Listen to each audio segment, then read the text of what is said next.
Goeiedag. Wat 'n voorreg om u weer eens te groet in die wonderlike naam van ons Here Jesus Christus.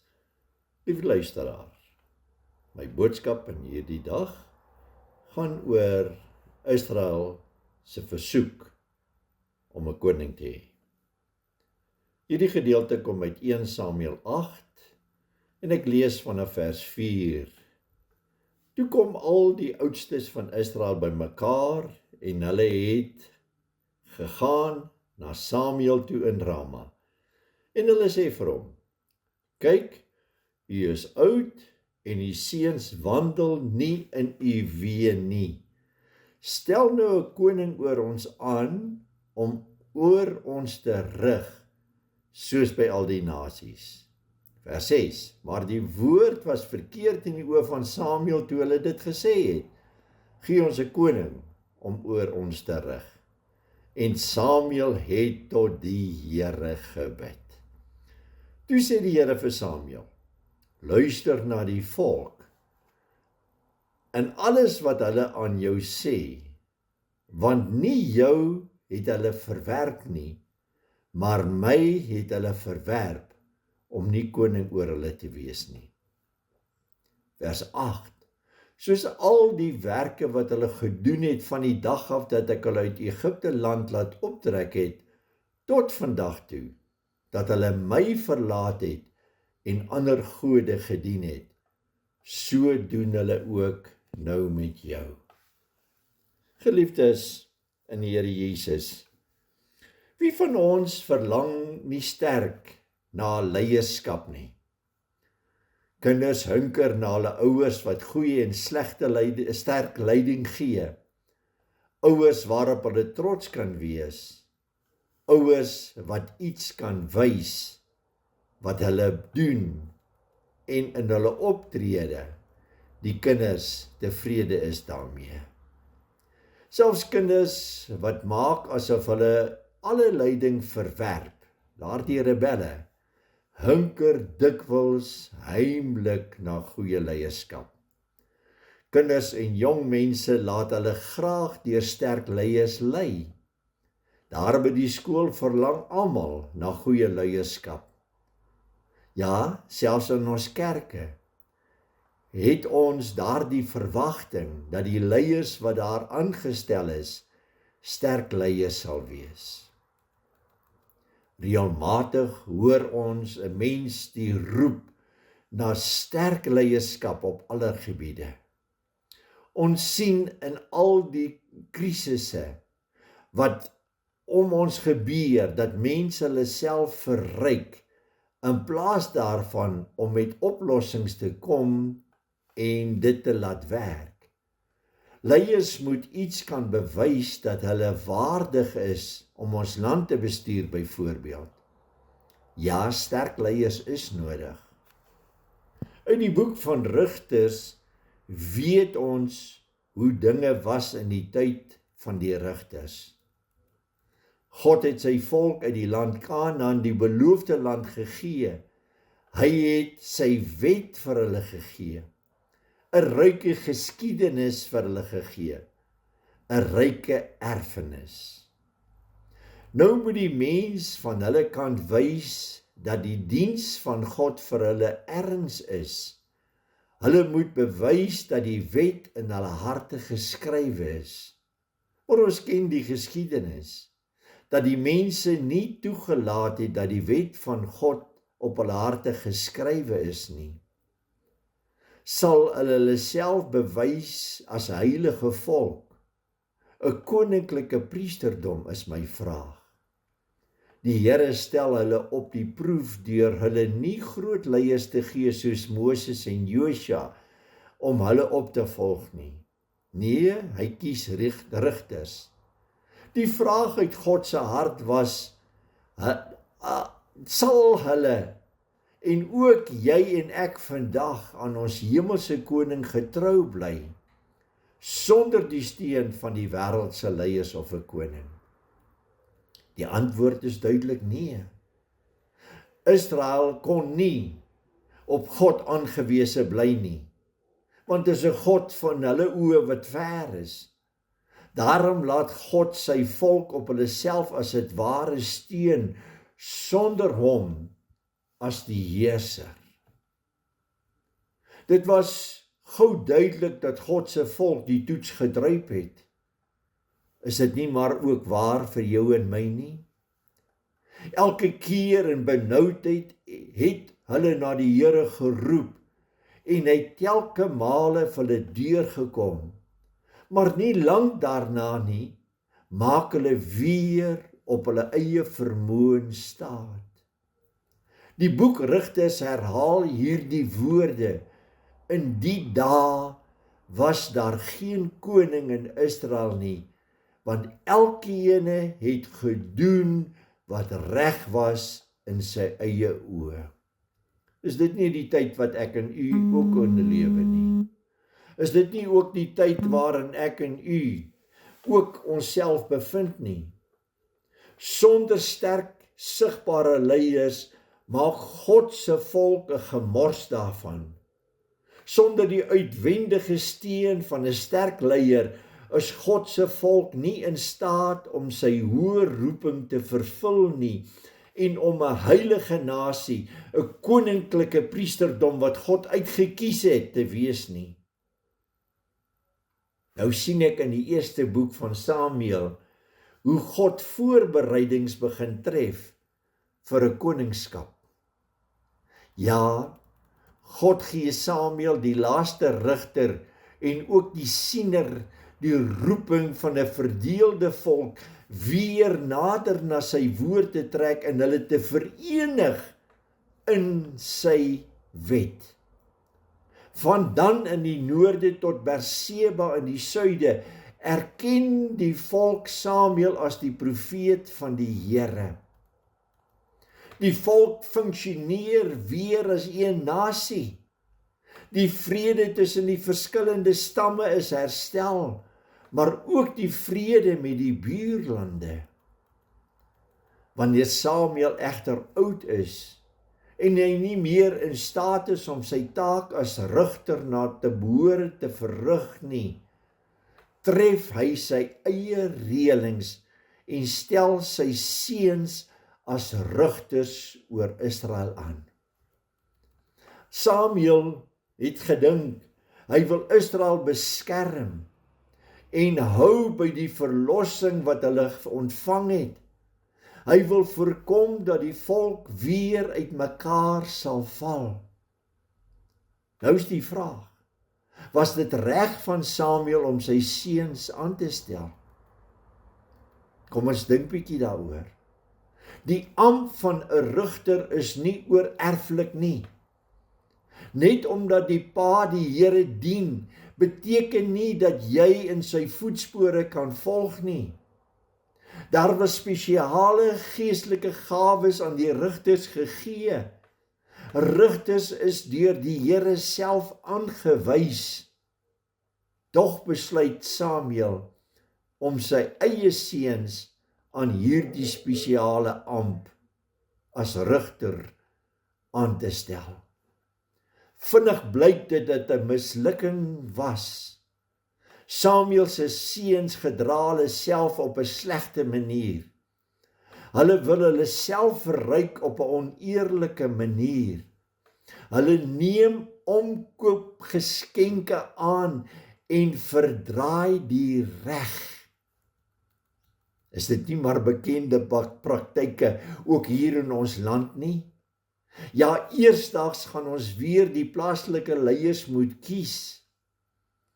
Ken ons die Here ook in hierdie saak of gaan ons leiers aanwys wat God nie ken nie en hom nie erken nie? Daar is niks nuuts onder die son nie. God se volk en die land is nie veilig in die hande van Samuel se seuns nie. Hulle korrupte leierskap dreig om te verbreek wat Samuel opgebou het en die eenheid van vrede net te laat gaan. En is nou hier waar die oudstes van Israel weer in vrees oor die toekoms 'n besluit maak. Hulle besluit om na Samuel te gaan met hierdie versoek as koning. As motief vir hulle versoek sê hulle Samuel is te oud en gebruik die leefstyl van die slegte gedrag van sy seuns as motivering. Hulle is bekommerd oor die toekoms. Hoe sal dit gaan wanneer Samuel dan sou afsterwe, is hulle vraag. Hulle wil dat ander maatreëls vir die toekoms getref word. Hulle wil 'n nuwe en meer permanente vorm van regering hê, pleks van 'n onstabiele en 'n duidelike instelling van rigters, wat nie verkeerd is nie. Hulle wil 'n aardse koning wat die taak van die rigters kan oorneem en meer blywende sekuriteit en stabiliteit kan gee. Mense sou sê dis 'n wyse versoek. Wie sal so Samuel se plek na sy dood hierdie volk bymekaar hou? Hulle wys ook respek aan Samuel, God se profeet en leier. Hulle erken sy Godgegewe gesag. Die Here weet en wys wat werklik aangaan. Nie jou Samuel het hulle verwerp nie, maar my het hulle verwerp om nie koning oor hulle te wees nie. Die Here ontbloot die ware motiewe. Soos vandag se verlange na 'n sterk leier nie noodwendig verkeerd is nie. Solank dit in die naam van geloof gedoen word, betwyfel mens die vertroue op die hemelse koning. Ja, wanneer ons fokus op mense stel en nie op God nie, dan kan God dalk vir ons gee, omdat ons uit ons hart hom nie wou erken nie. Wat sou God dadelik geantwoord het? Het ek myself nie vir julle soveel keer bewys dat ek die Almagtige, die Here van die leerskare, die Here van die leers van die army van Israel, ja, van die magte van die hemel en op aarde is nie?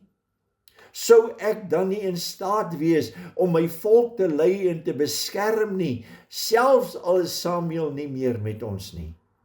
Want ek is die Almagtige, ek God, kies om onder julle te woon, maar julle harte is ver van my. Soos hy vandag ook onder ons in sy gees en sy woord kom woon, maar die meeste mense verwerp hom as sy koning.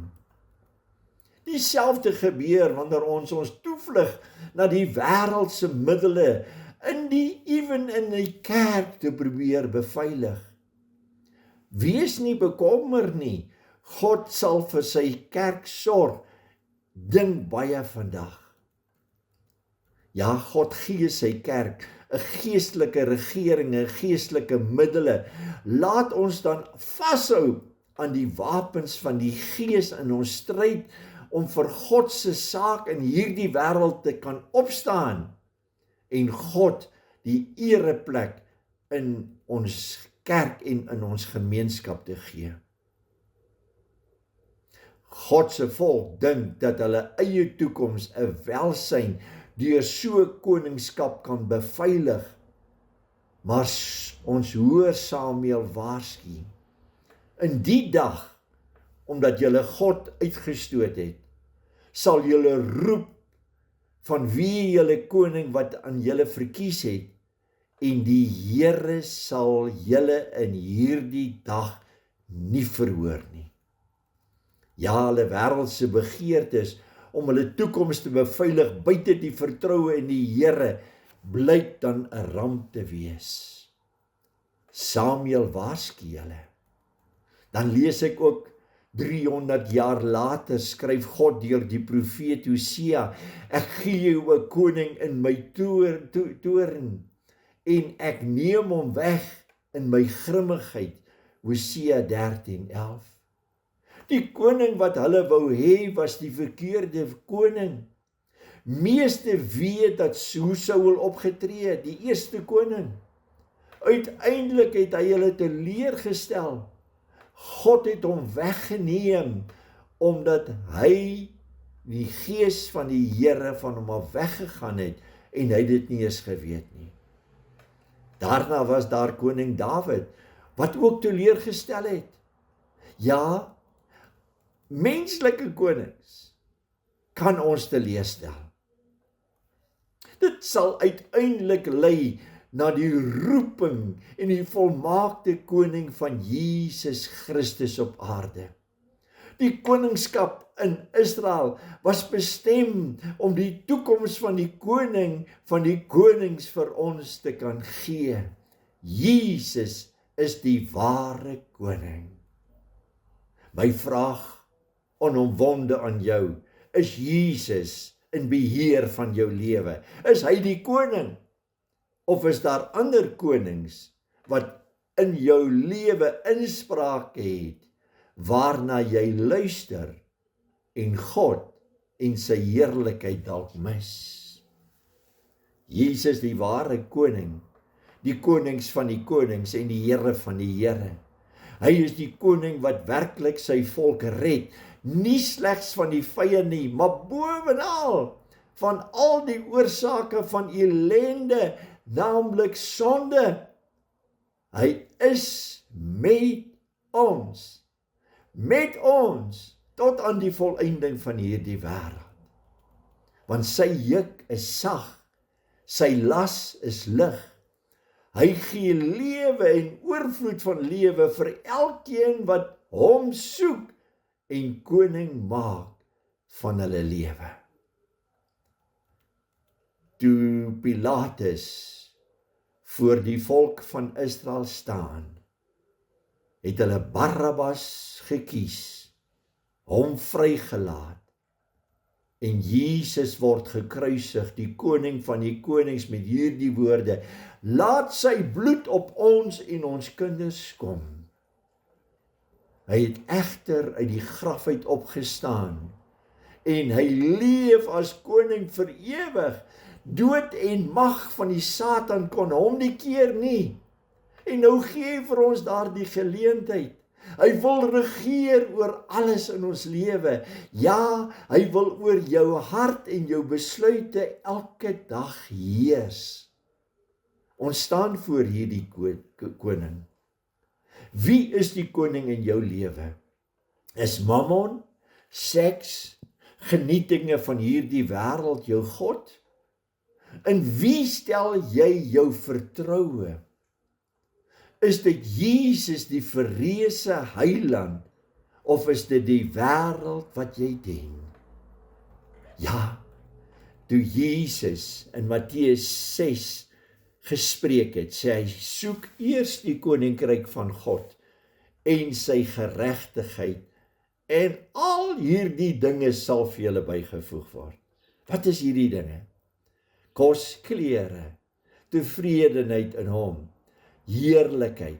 Hy wil hê ons moet kies en sy koninkryk op hierdie aarde kom bevestig.